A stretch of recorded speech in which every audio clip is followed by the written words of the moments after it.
Thank you very much for coming. My name is Łukasz Wcisło. I'm here to talk about correlation analysis in automated testing, as you can read.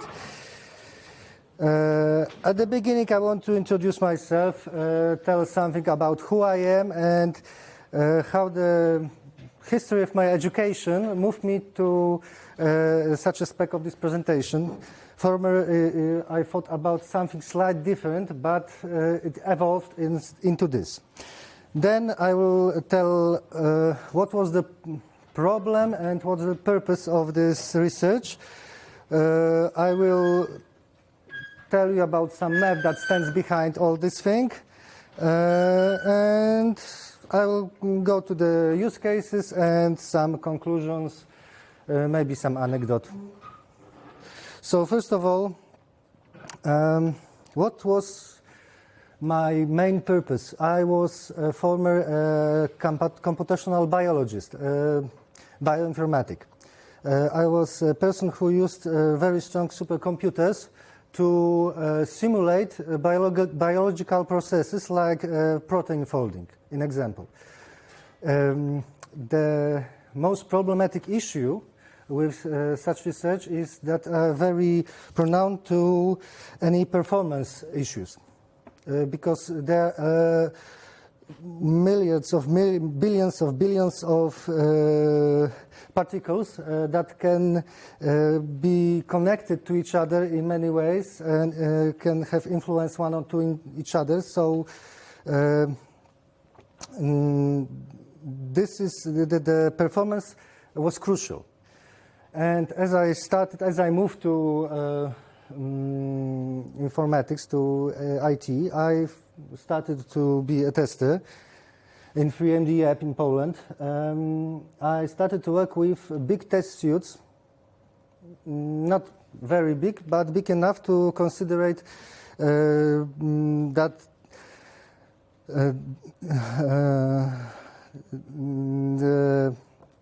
the speed of the test, the time that it would be done and the resources consumed are important.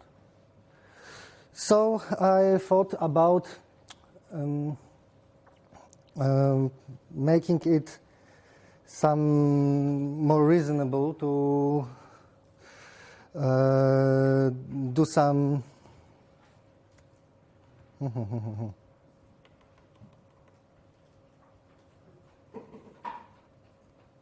optimization of these tests.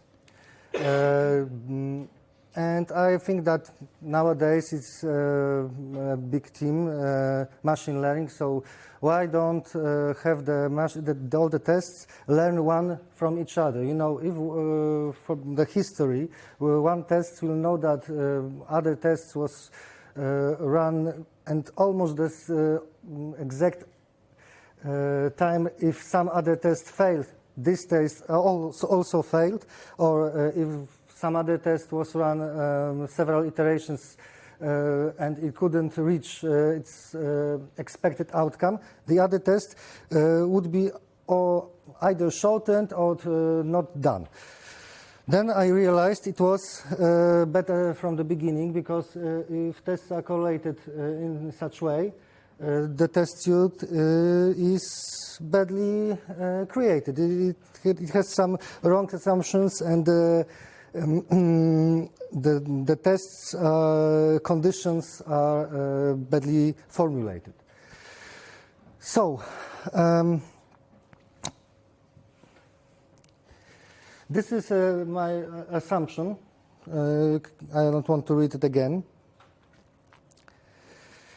I want to make test suites more elegant and save some time and resources.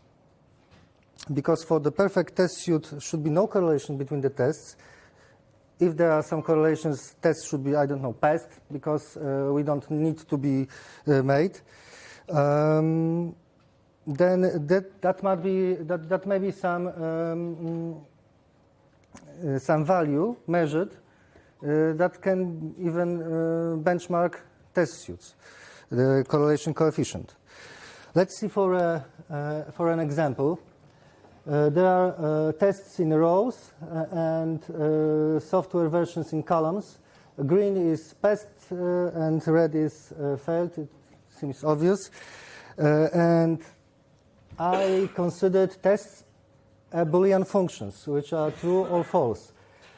Normally, when you computate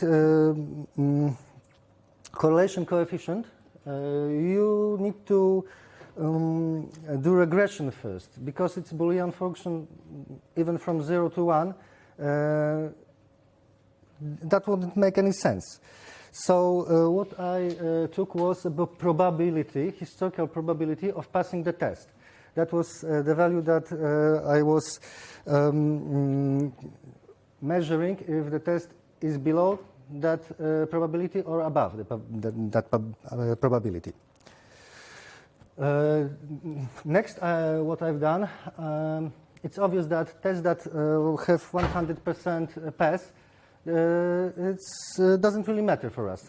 Just the same as software version that fails all the tests. You know, if we have a power issue at the moment of testing, it doesn't really matter. Yeah, it's not a matter of tests.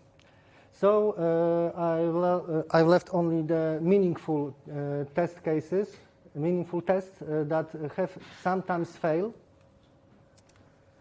And I created a covariance matrix from them. This may look suspicious, but it's really very easy math. It can be done in Google Spreadsheets.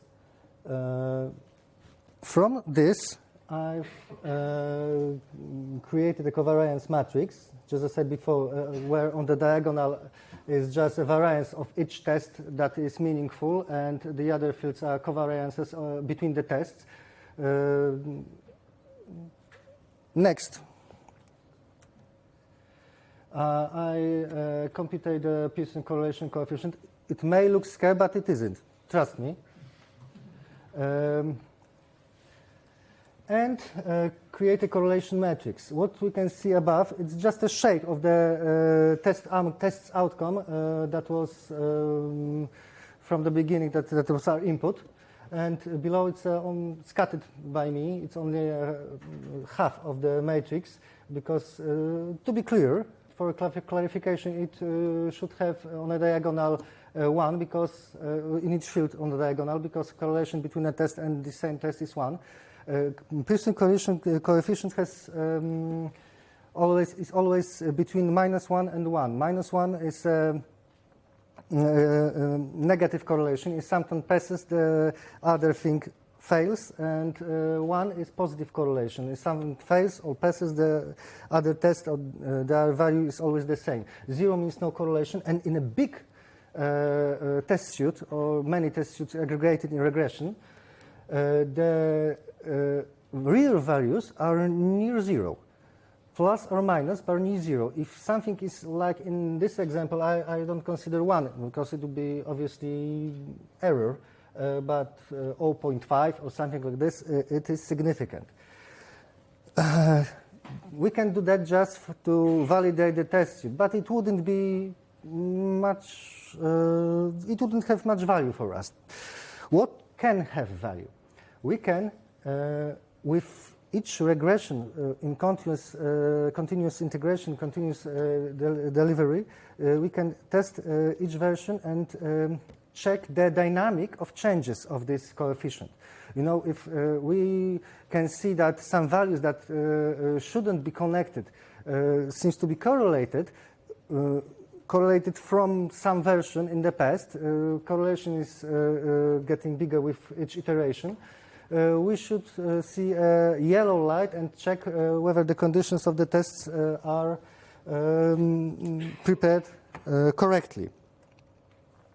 This is a real test outcome from, we're in the 3ND app, maintainers of Swiss firewalls firmware of PC engines, IPO. Maybe some of you used these routers. And this is from the test results of the firmware of one of the lines of one of the routers.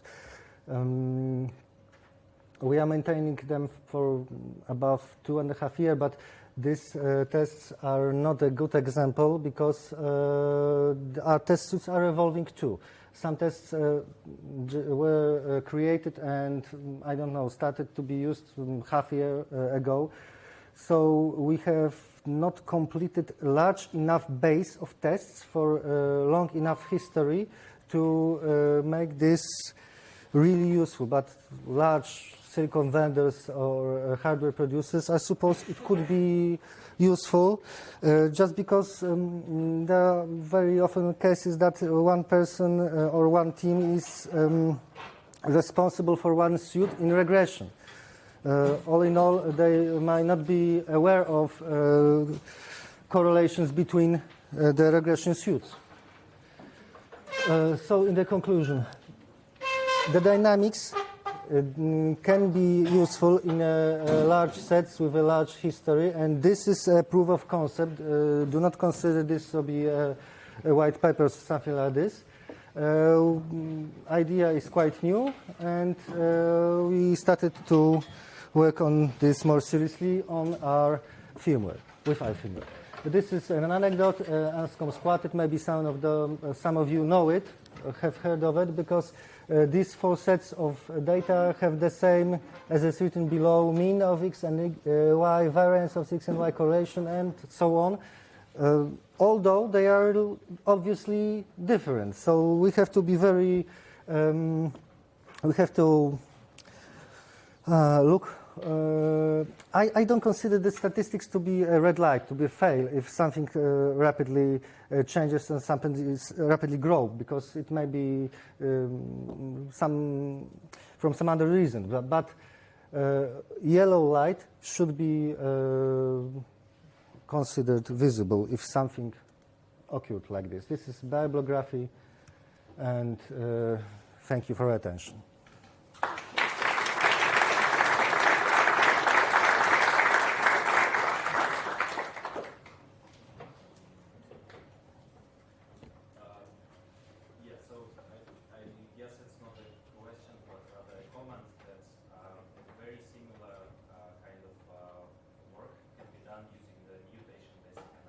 Have you heard of this approach? It sounds very friendly to what you're doing, and there you can get this result of redundant tests almost immediately. So you don't even have to calculate any statistics. You just find the tests which are most effectively killing all of the possible relations. I don't do any computations. All the computations are done in Google spreadsheets. Thank you. Yes, I heard about it, but this is a new concept. We are just looking for ways that could improve our test suits, and I think it should be considered. Thank you. What was the name of the method? The method is called mutation testing. So it's been a number of talks here in this room actually for the past years. Tools like Python, C, C++ tools for this approach. Check it out. It's really a big branch of testing, and it's emerging. Can you repeat that so we get that on recorded as well? Beg your pardon? Can you repeat that so we get that recorded as well? What you have said? Yeah, because I can't hear you. Excuse me. people who are watching the stream have not heard that, so you should probably mention that there is a thing called mutation testing. Yes. Have I heard about the mutation testing?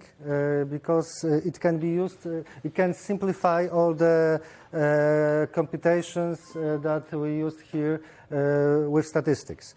Yes, we've heard about it, but it's in progress. We are looking for new ways to do it, and I think it be considered. Thank you. Any other questions? Yeah? No? Thank you very much for your attention.